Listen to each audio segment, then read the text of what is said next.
শোন আমার কথা, এই যে আমি অপমানটা পাচ্ছি, যে এই যে আমার হাতের কিছু পাওয়া যাচ্ছে না, আমি যে পাগলের মতো ঘুরছি খুঁজছি, সেটার জন্য আমাকে ভালো করে খেয়ে দিয়ে হাতটাকে 20 থেকে 22-এ নিয়ে যেতে হবে।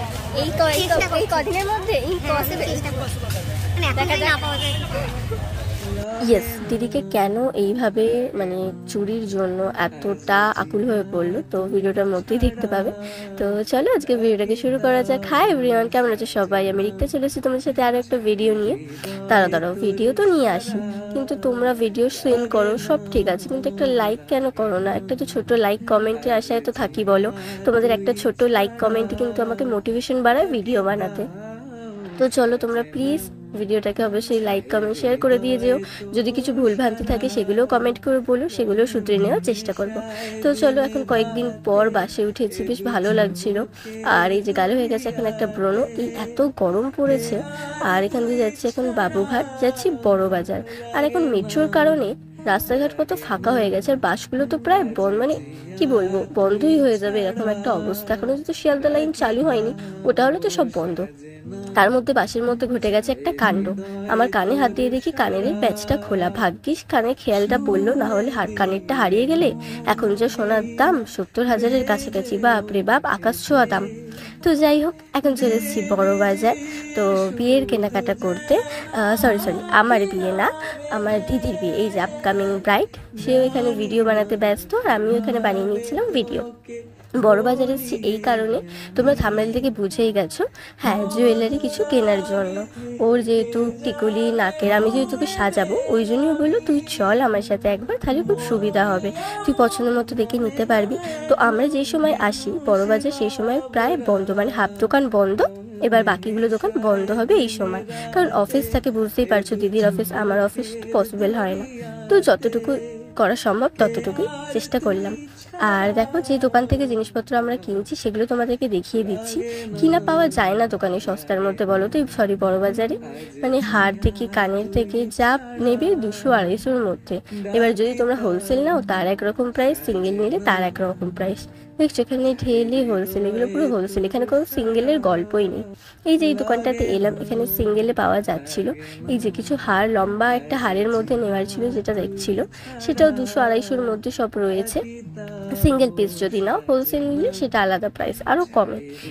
এই হচ্ছে সেই চুরির গল্প, কোনোটাই হয় না, কারণ সব দোকানে এখানে সব 22 সাইজের চুড়ি রয়েছে, আর আমার দিদির হাত রয়েছে 20। তো সেটা খুঁজতে খুঁজতেই তো আমরা বুড়ি হয়ে যাচ্ছিলাম। তো চলো একবার এই দোকানের ভেতরটা দেখাই। দেখো গায়ে হলুদের সব মানে জুয়েলারিগুলো কত সুন্দর লাগছে না, কত কালেকশন রয়েছে এখানে ভালো ভালো। আর এই দেখো এই দিকটা তোমাদেরকে একবার দেখাই, এখানে নন বেঙ্গলি ব্রাইডাল জুয়েলারিগুলো খুব ভালো ভালো রয়েছে, কিন্তু খুবই রিজনেবল প্রাইসের মধ্যে।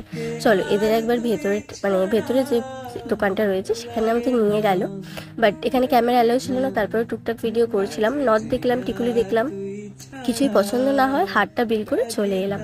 তো এই যে এখানেও সেম, যেখানেই যাচ্ছি চুড়ি আর কিছুতেই পাচ্ছি না আমরা। দোকানে আমরা জিজ্ঞেস করছি, সেখানেও বলছে যে না। আর আমিও দেখছিলাম টুকটাক কিছু জিনিস, আর আমাকেই বেসিক্যালি দেখে নিতে হচ্ছিল কোনটা ওর সাথে যাবে বা কোনটা ভালো লাগবে, সব কিছুই আমার উপরই ছেড়ে দিয়েছিল। তো অবভিয়াসলি দায়িত্বটা আরও বেড়ে যায় তখন, যদি কোনো ব্রাইড বলে তোমার মতন করে বা তোমার মতো করে সমস্তটা কর, তো দায়িত্বটা অনেকটা বেশিই বেড়ে যায়। তো এখানে কিনে নিয়েছি টিকুলি, কটা আংটি, আর আমিও নিয়েছিলাম আংটি। আর এই যে এখন দেখা যাচ্ছিলো কোমরের বন্ধনীগুলো, সেখানেও সেম দাম, ওই 200, 250, 150 এরকম সবের মধ্যে রয়েছে। তার মধ্যে আমি নিয়েছিলাম একটা মানতাসা, আমার হাতটাও সেম ওই 20-22 বলতে পারো। হাতে পাওয়া আর যাচ্ছিল না, একটা ছোটো মতো মানতাসা দেখলাম। এই যে চুরির জন্য কান্নাকাটি করা ব্রাইট। যাই হোক, আমরা লোককে জিজ্ঞেস করলাম যে চুড়ি কোথায় পাবো, দোকানদাররা আমাদের দেখিয়ে দিল চূড়ার দোকান। তো যাই হোক, চূড়াগুলোও বেশ কম দামেই ছিল, সব 150, 200, 250 এরকমই দাম ছিল। আর এখন চুড়ি খুঁজেই যাচ্ছি পাগলের মতো, চুড়ি খুঁজে যাচ্ছি এদিক ওদিক করে। তো যাই হোক, শেষ পর্যন্ত চুড়ি পেলামই না। এরকম শুনে নাও সেম জিনিস ওর মুখ থেকে। এই যে আমার হাতের কিছু পাওয়া যাচ্ছে না, আমি যে পাগলের মতো ঘুরছি খুঁজছি, সেটার জন্য আমাকে ভালো করে খেয়ে দিয়ে হাতটাকে 20 থেকে 22-এ নিয়ে যেতে হবে। এই কদিনের মধ্যে ইম্পসিবল, চেষ্টা করছি, মানে এখন না পাওয়া যায়। আর পড়লাম কি জ্বালায়, সে তো মাথা খারাপ করে দিচ্ছে, চুড়ি পেলাম না চুড়ি পেলাম না। যাই হোক, অন্য একদিন দেখা যাবে।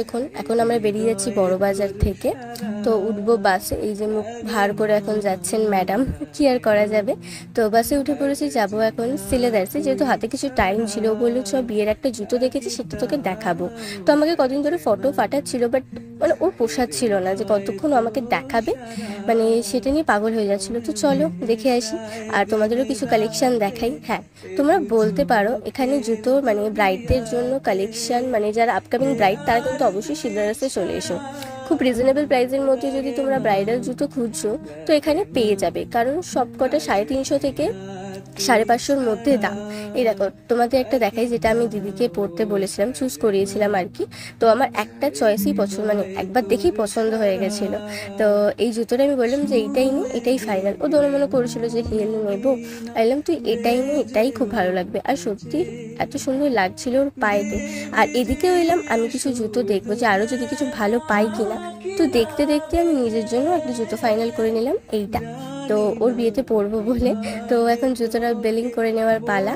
তো বাড়ি যাব। তো আমাদের এখানে কেনাকাটা কমপ্লিট হয়ে গেছে। ম্যাডাম খুব খুশি যে চলো জুতোটা ফাইনালি হয়ে গেল, এক একটা করে কাজ মিটছে। ওর অলরেডি শাড়ি কাপড় মানে এগুলো সব কেনাকাটা হয়ে গেছিলো। তো ও চলে গেল ওর রাস্তায়, আমিও চলে এসেছি আমার রাস্তায়। এখন বাড়ি ফেরার পালা। তো ভিডিওটা ভালো লাগলে প্লিজ একটা লাইক কমেন্ট করে দিয়ে যেও, তোমাদের লাইক কমেন্টে আমার মোটিভেশন বাড়ে। আর ভিডিওটা শেষ করছি এখানে হনুমানজি, রামজি আর মা তারাকে দিয়ে। তোমরা ভালো থেকো, সুস্থ থেকো, দেখা হবে আবার খুব শিগগিরই নেক্সট ব্লগে। এখনের মতো বাই।